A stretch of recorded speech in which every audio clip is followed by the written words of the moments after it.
I was in the cell case with Gypsy before she was removed for her safety reasons.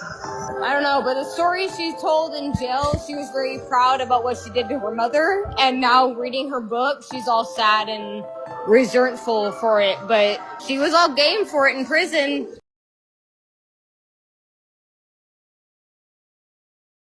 Gypsy Rose Blanchard's release from prison was met with mixed reactions, but now, a bombshell revelation from one of her former cellmates is reigniting the debate.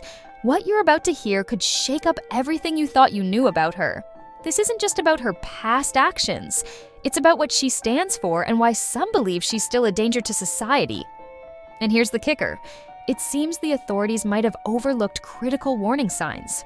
So, how did this all come to light?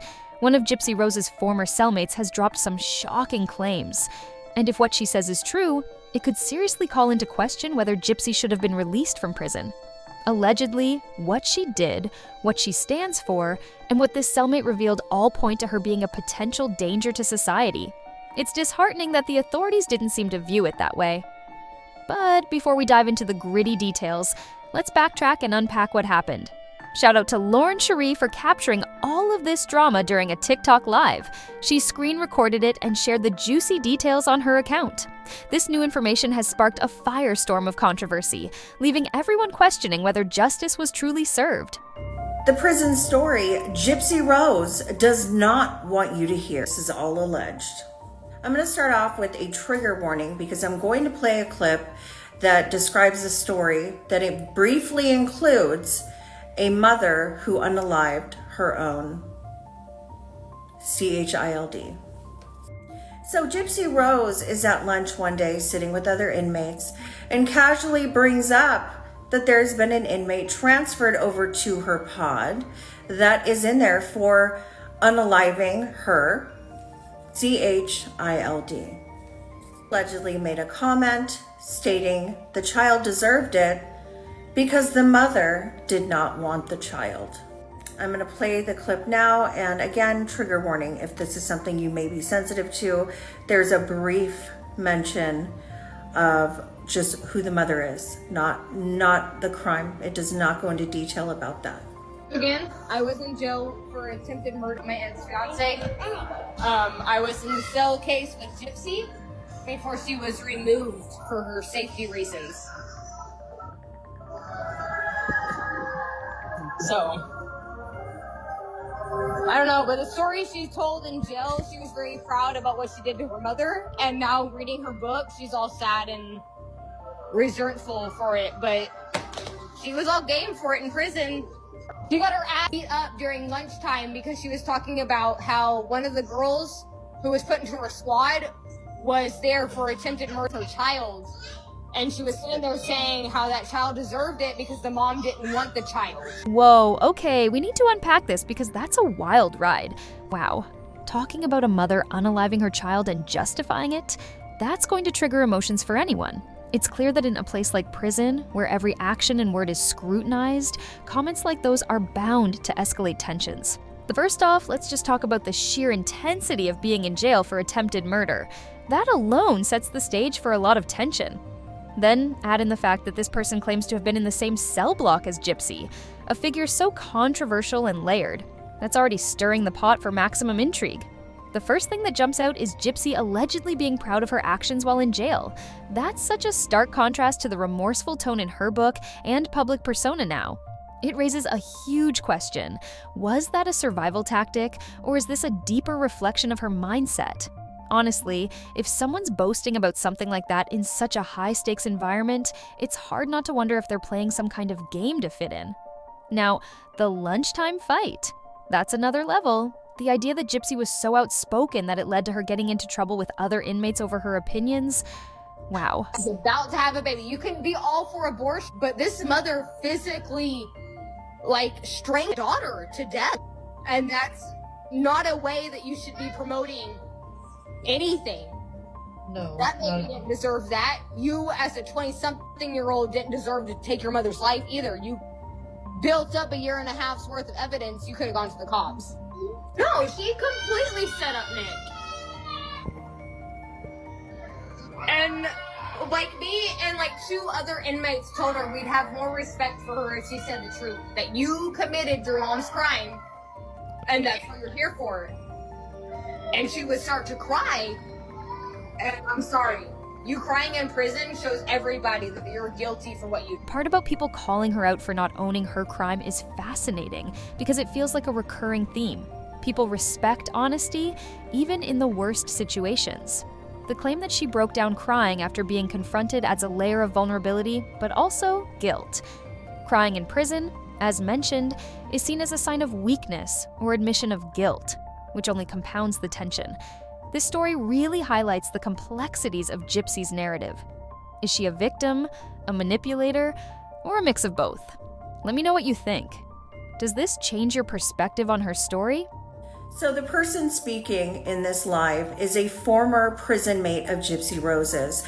And like she conveys, Gypsy Rose is about to be a mother, but yet thinks there's no problem with making a comment like that. Allegedly.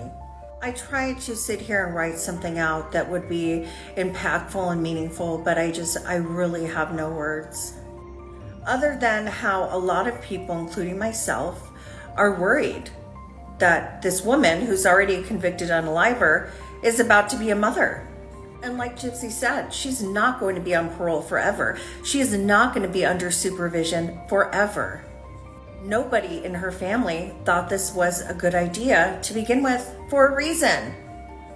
I just really hope that CPS is really keeping a watchful eye on her and we can trust in them more than we can't trust in parole. But again, this is alleged. This was a hard one, and I'm at a loss. What are your guys' thoughts? Gypsy Rose's story has always been a roller coaster of controversy, but the more we uncover, the more her perspective raises eyebrows. From what I've seen and heard about her, Gypsy doesn't seem to have much faith in letting authorities handle difficult situations.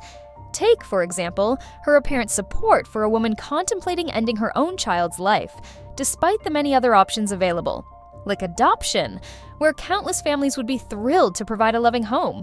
Instead, Gypsy's stance allegedly boiled down to, if you don't want them, just unalive them, eerily echoing what she did to her own mother. I got some serious secondhand embarrassment reading Gypsy Rose's book. Can you imagine how Rod feels reading that book? How embarrassed he must feel and yet has to go around and act like he's so proud of his daughter? God. Like, what do you even say? Like, your daughter traded her kitty for some biscuits and gravy. Your daughter bathed in some condiments. The pride, I got secondhand embarrassment reading that. I can't imagine how Rod has got to be feeling right now, and he can't even show it. Let's not forget, Gypsy had numerous ways to escape her mother's grasp. Calling 911 would have been the most straightforward. Instead, she chose to spend years manipulating Nick into carrying out the crime for her. And when the dust settled, she blamed him, saying he should have been the one to call the authorities. Yet, in the same breath, she claimed she wouldn't be in prison if she had met a real man who could have helped her. Gypsy's take, she takes some responsibility for her actions, but insists Nick's role was bigger. Then there's her ex-cellmate's claim that Gypsy seemed proud of her actions, an allegation that aligns with the tattoos Gypsy got after the crime. One tattoo, allegedly matching the spot where her mother was stabbed, and another rumored to spell out her mother's name, have been described as trophies of her crime. While Gypsy's public demeanor these days is contrite and remorseful, many believe it's all an act, and she remains a deeply dangerous individual. What do you think about Gypsy Rose's actions and her current narrative? And if you thought that was the wildest revelation, think again. Gypsy's epilogue is packed with eyebrow-raising insights, including her belief that there's no villain in her story, not even herself. That's right, Gypsy insists the narrative of her life defies the simplistic labels of heroes and villains, a claim that's sure to spark heated debates. Epilogue: A Day of Balance. June 10th, 2024. Today marks the 9-year anniversary of the unaliving of my mother, Claudine Dee Blanchard. It is the first time I commemorate this solemn day outside of prison walls. This year, I remember the events of that early morning as a free woman. For each of the past 8 years, on every June 10th, I experienced my grief and guilt the same way, with a wave of darkness hovering over me, a shadowy reminder that I would never again have a mother. I would try to connect with my mother wherever she is, hopefully heaven. Usually with my head under the blanket, hiding from the world, I prayed. I spoke to her out loud. I squeezed my eyes tight and concentrated, hoping to make a connection just one more time, so I could tell her how much I missed her, and that I was sorry.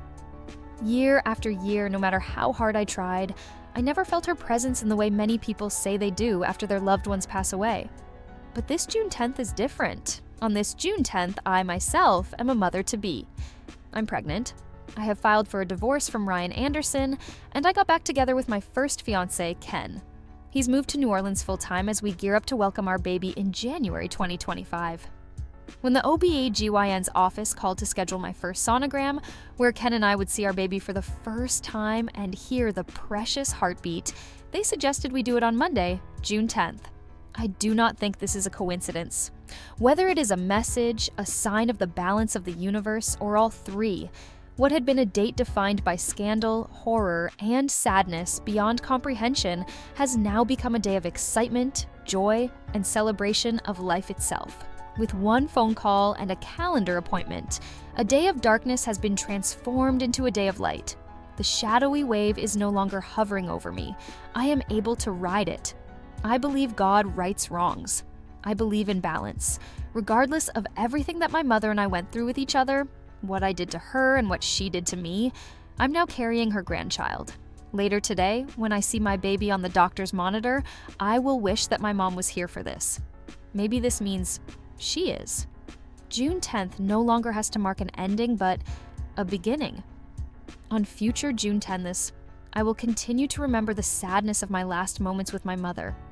But now, it'll also be the day I experience the miracle of my first moments with my baby. I like to think that my mother is telling me she wants me to move on with my life, that she forgives me. What I will do on this anniversary is her way of helping me change the way I think of myself every June 10th. Maybe now, with my freedom, we can both be released from our purgatories. Maybe now she can be free too. She always said we were two sides of the same penny. Those words that used to haunt me, Gypsy will never be happy. She will never be free. Have been once and for all put to rest.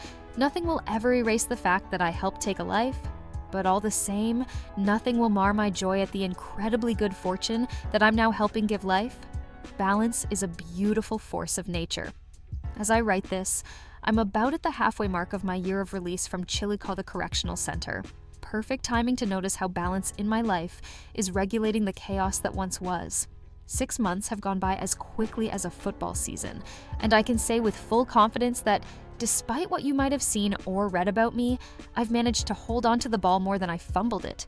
In just 6 months, I've publicly gone from newlywed to divorced, from Missourian to Louisianan, from brunette to blonde, from inmate to reality star, from an educator to a published author to a wife, twice. Y'all, in the past 6 months, I've also managed to make a lifetime of mistakes, be called a gazillion names, and sneak in some necessary smart decisions. I've misused social media, given too much credence to critics and haters, and done and said things I regret. I was free for the first time, playing catch up with technology, current events, even dating, sort of like a foal lifting herself upon wobbly legs. It took me a minute to find my footing. Initially, even though I was no longer behind prison walls of barbed wire, I still felt a sense of being trapped by my negative image because of what I'm notorious for. It's been a constant struggle trying to break free from a title that was put on me, especially while trying to balance who I really am in a world I've never ever lived in. Not for one day. It took 6 months to discover that I can't please everybody, so I stopped. It is much better to be myself than to try to conform to what everybody wants me to be. I feel like people keep trying to put me in a box of either victim or murderer. But I'm not a hero. I'm not a villain either. I don't think that there is any villain in this story. After you learn more of my mother's backstory and read about the childhood abuse and molestation she endured, you see that she didn't have much of a start in life either. She isn't black and white. It is not victim or perpetrator. My mom was both. I am both. Balance makes us human. I chose to write this memoir because I wanted to provide some more background to the story you thought you already knew. I wanted to take my story out of the sole hands of Hollywood and tip the scale a bit more evenly with my personal lived experience. I also wrote it as part of my legacy. And now, I will add to my past story of being a daughter and my future story of being a mother. It'll be a challenge to have difficult conversations with my child about what transpired before we became our own family. But shame is not a burden to me now. I know when the time comes for questions, I will give my child truthful answers, beginning with this book. There were only lies between my mother and me. Now, I only have truth to give. In a stunning twist, she speculates that her late mother, Dee Dee Blanchard, has forgiven her for the crime that shocked the world. Why? It all comes down to a chilling coincidence. The 9th anniversary of Dee Dee's death coincided with the day Gypsy received her first sonogram for the baby she's expecting with her fiancé, Ken Orker. Gypsy described the moment as a sign from her mother, saying, "I like to think she's telling me to move on with my life, that she forgives me." But Gypsy didn't stop there. She opened up about how this anniversary serves as a turning point in her life, a way to rewrite the meaning of June 10th. Maybe now, with my freedom, we can both be released from our purgatories. Maybe now she can be free too, Gypsy reflected. She even likened their relationship to two sides of the same penny, hinting at the complex and inseparable bond they shared even in death. To my unborn baby. When you're one day ready to read your mama's story and learn of your ancestry, I want you to know something important. Every choice that I have made in my life, whether it be wrong or right, has been with the hope of having you. Gypsy Rose Blanchard said that she wrote her recent book for her daughter, to tell her daughter her impactful story. Well, now she's backtracking, of course, because the book's been released and we've read it. Inside of this book, several disturbing details are shared across all aspects, and many sources have come forward, including those who have served time with Gypsy Rose in prison, and said that they're nothing but complete lies.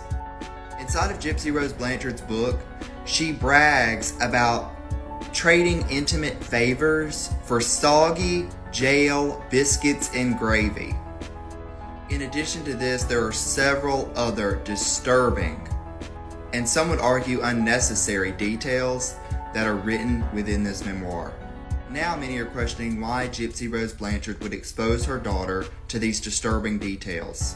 And her response is she will only allow her daughter to read the book when she turns 18 and is a grown woman. Now many people are challenging the credibility of Gypsy Rose Blanchard's book. Many false facts have been pointed out. In addition to that, contradictions. And one point that's been made is Gypsy Rose has claimed multiple times that she started writing this book while she was in prison. Well, if she actually wrote the book, then why did she need two co-authors to write it for her? As someone who's read the book, there are several disturbing details that I couldn't imagine someone would put in a memoir. In addition to that, the fact that these disturbing details probably aren't even true further emphasizes the disturbingness of this book. Have you read the book? Have you heard about the book? And what do you think? All right, this one's a real head turner. Among everything we've seen or heard recently, one particular statement from her stood out like a flashing red light. It was her closing remark.